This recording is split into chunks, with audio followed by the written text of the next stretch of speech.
Easy Explained Tractatus Logico-Philosophicus by Ludwig Wittgenstein, Preface and Propositions 1 through 2. So you're going to start off going through this work pretty high level, pretty surface level, moving through the beginning pretty quickly, starting with the preface, which is going to have some serious echoes of the end of this text, Proposition 7. Wittgenstein starts with what can be said at all can be said clearly. Of what one cannot talk, about that one must be silent. So again, if you've peeked ahead, you watched the previous video here, you know that this is essentially how he mic drops at the end. So we're going to lead with it, right? It makes you think that he maybe wrote this preface when he was done with the whole work. So that's where we're kicking things off. But moving into Proposition 1, the first really big chunk of this work. Wittgenstein says that the world is everything that is the case, right? So here we're really world building. We're starting to construct Wittgenstein's worldview that's based on sense data, perception, reality, language, everything we're going to use to build his philosophy here. So taking one more step into Proposition 1.1, he says that the world is the totality of facts, not of things. Things are not always factual. Things cannot always be trusted to stay the same as time continues based on our sense data, our perceptions of them.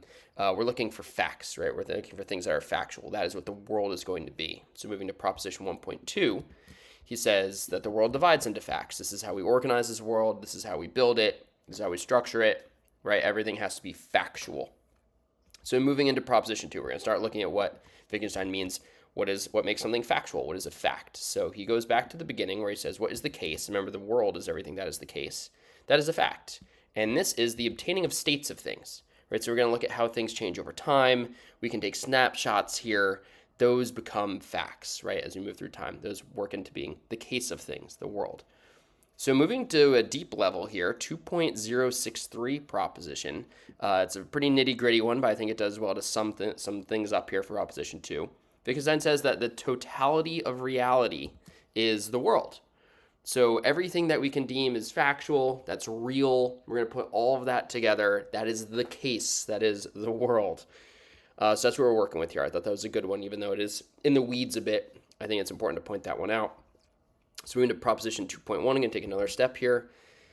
Wittgenstein says that we picture facts. So facts are things that we can picture in our minds, in our language. They're things that we can clearly state, right? We can put them in pictorial form. So moving to Proposition 2.12, what is a picture? It's not just factual, it's also a model of reality, right? Reality has to be factual. That's what we're building here is the world. The world is the totality of reality. It is the case of what is factual. So Proposition 1.41, next one here, a picture is a fact. If something can be depicted mentally in language, in art, as a picture, it is factual. That makes it real, right? That's part of the totality of reality as a state of a thing.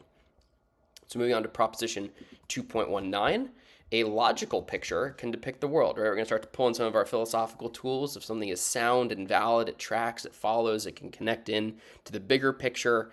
We can paint the world, right? That's what we're getting at here.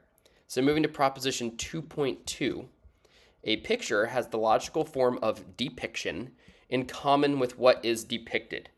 So as we depict something, right, whether it's in our minds, in language, in art, some sort of creative representation, form of communication, it has to align with a state of a thing to be factual, to be part of reality, part of the totality of the world that is the case.